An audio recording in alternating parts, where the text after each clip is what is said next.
আমরা যে চিকিৎসকের পরামর্শটা নিছি তারা কিন্তু এই সমস্যাটাই ধরতে পারে না। একটা ভাঙা জোড়া লাগানোর চিকিৎসা আর একটা গরুর দুর্বল একে দাঁড় করানোর চিকিৎসা দুইটা কিন্তু ভিন্ন। আসসালামু আলাইকুম রাহমাতুল্লাহ। আপনারা জানেন আমাদের এখানে আরেকটা গরু বাঁধা ছিল, এই যে এই খুঁটিটাতে। এই গরুটা কিন্তু এখন নেই।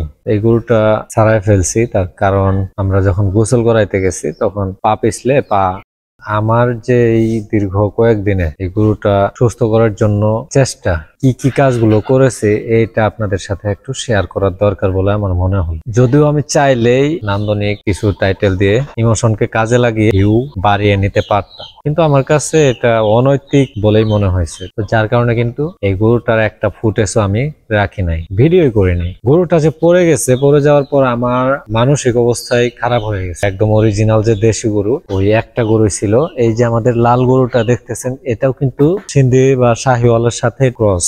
বেশি কথা না বলে এখন আসল কথাগুলো বলি।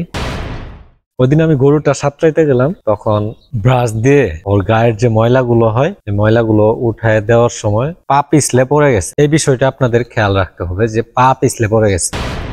আমরা তো এখন আধুনিক ভাবে খামার করতেছি, গরুর ঘর পাকা করে ফেলতেছি, ফ্লোর পাকা করতেছি। ফ্লোর পাকা করলে আপনাকে যে বিষয়টা মাথায় রাখতে হবে, গরু যে পরসা পায়খানা করবে এতে কিন্তু ওই ফ্লোরটা 2-3 দিনের মধ্যেই পিছলা হয়ে যায়। পিছলা হলে হয় কি, গরু পাটা ব্যালেন্স রাখতে পারে না, ভালোভাবে ব্রাশ দিয়ে ডলতে হয়। তো 4-5 দিনের মতো আমরা ডলি নাই, যার কারণে ফ্লোরটা পিছলা হয়ে গেছিল। যদিও এর আগেও 6-7 দিনের বেশিও গেছে না ডলা, যেহেতু এখানে ভাগ্যের ফেয়ার ছিল আমার, এই জন্য হয়তো পড়ে গেছে। তবে এই বিষয়টা আপনাদের লক্ষ্য রাখতে হবে, যারা পাকা করে ফ্লোর দিবেন তাদেরকে এই বিষয়টা মাথায় রাখতে হবে। সর্বোচ্চ 3 দিন 4 দিনের দিন অবশ্যই ফ্লোর ডলতে হবে। প্রত্যেক দিন ডলাই সবচেয়ে ভালো হবে, তার কারণ পিছলা হলে তখন কিন্তু গরু পা ব্যালেন্স রাখতে পারে না। এটা গেল প্রথম। দ্বিতীয় যে বিষয়টা, গরু যদি পা পিছলে পড়ে যায়, এইভাবে যদি কেলে যায় পাটা দুই দিকে, তাহলে কি করবেন দেখবেন। যদি কোথাও ভেঙে যায়, দেখা যায় যে ভাঙছে, তাহলে সেটা ভাঙা জোড়া লাগানোর ব্যবস্থা নেওয়া যায়। মচকানো এটাও কিন্তু বোঝা যায়। ধরেন সকালে গরুটা পড়ে গেল, বিকালের দিকে পা ফুলে যাবে। এই দুইটার যদি কোনোটাই না হয়, পা একটা উপর দিকে উঠায় রাখে, পা কোনো জায়গায় ফুলেও নাই, কিছু না, এরকম যদি হয়, তাহলে আপনারা কি করবেন? চিকিৎসকের পরামর্শ নেবেন। এটা তো অবশ্যই শুরুতেই তো চিকিৎসকের পরামর্শ নেবেন। আমরাও কিন্তু চিকিৎসকের পরামর্শ নিয়েছি। আমরা যে চিকিৎসকের পরামর্শটা নিয়েছি তারা কিন্তু এই সমস্যাটাই ধরতে পারে না। আরো কথা আছে, এটা আমরা পর্যায়ক্রমে আপনাদের সাথে শেয়ার করব। আমরা যে গরুটা ইয়া করলাম, এটার পা কোনো জায়গায় ফুলে নাই, মচকানোর মতো কোনো ইয়া দেখা গেল না। যেদিন পড়ে গেছে ওই দিন দাঁড়াইলো, পা একটা উপর দিকে উঠায় রাখে, বিকাল পর্যন্ত দাঁড়াইছিল, ওর পরে আর উঠে নাই। সকাল হওয়ার পরে আমরা যখন আবার উঠানোর চেষ্টা করলাম, উঠতেই পারে না। ডাক্তারকে আনলাম, ডাক্তার তার কোথাও ভাঙছে কিনা এটা সে বুঝতেই পারে নাই। বুঝতে পারবে কিভাবে? এটা তো একদম জয়েন্টের দিকে ভেঙে গেছে, আর এটা খালি চোখে দেখাও যাইতো না। আমি ওদের চেষ্টার কমতি বলবো না, তারা অনেক চেষ্টা করছে, কিন্তু যে জায়গায় ভেঙে গেছে এটা ওরা হাত দিয়ে কোনোভাবে বুঝতে পারবে না যে এখানে ভাঙছে। তো পরবর্তীতে কসাইয়ের কাছে বিক্রি করে দিতে চাইছিল। আমিও আব্বুকে বললাম যে এটা যদি আমরা নিজেরা জবাই করি, তাহলে একটা জিনিস বুঝতে পারবো যে আসলে গরুটার সমস্যাটা কি হয়েছিল। জবাই দেওয়ার পর গরুর যে পা গুলো আলাদা করলাম, তখন দেখা গেল যে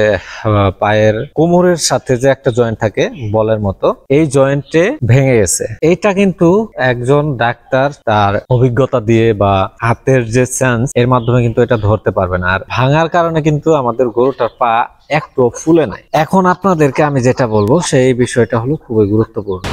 আপনাদের যদি কোনো গরু এরকম হয়, তাহলে 2 থেকে 3 দিন আপনারা দেখবেন, সর্বোচ্চ 3 দিনের বেশি এই গরুটা দেখার প্রয়োজন নেই। একটু ভালো ডাক্তার যারা, তাদের সাথে যোগাযোগ করবেন, চিকিৎসাটা আপনারা নেবেন। 2-3 দিনের মধ্যে যদি কাজ না করে, তাহলে এটা কোনোদিনও ভালো হবে না। বিশেষ করে যে যদি এক পা উপরের দিকে উঠায় থাকে, আর যেদিন পড়ে গেল সেই দিন দাঁড়াইলো, পরবর্তীতে আর দাঁড়াইলো না পরের দিন, তাহলে সেই গরু আর উঠবে না। এখন আরেকটা বিষয়, যেটা আমি আমাদের এই গরুটার সমস্যাটা হওয়ার পর আমিও কিন্তু ইউটিউবে সার্চ দিছি। ইউটিউবের ভিডিওগুলোতে আমি যে চিকিৎসাটা দেখছি এবং আমি যে ভেটেরিনারি চিকিৎসক আনছিলাম, তারা যে চিকিৎসাটা দিচ্ছে সেম চিকিৎসায় কিন্তু কাজ করে না, কাজ করবেও না এটা, তার কারণ এটা তো জয়েন্ট ভেঙে গেছে। একটা ভাঙা জোড়া লাগানোর চিকিৎসা আর একটা গরুর দুর্বল একে দাঁড় করানোর চিকিৎসা, দুইটা কিন্তু ভিন্ন। তো এই বিষয়টা মাথায় রাখবেন, যারা খামার করতেছেন তাদেরকে ধৈর্য ধারণ করতে হবে, তার কারণ এই সেক্টরটা এক হলো সময় বেশি লাগবে, দুই হলো অনেক দুর্ঘটনা ঘটবে, আপনি যেটা চাইবেন তার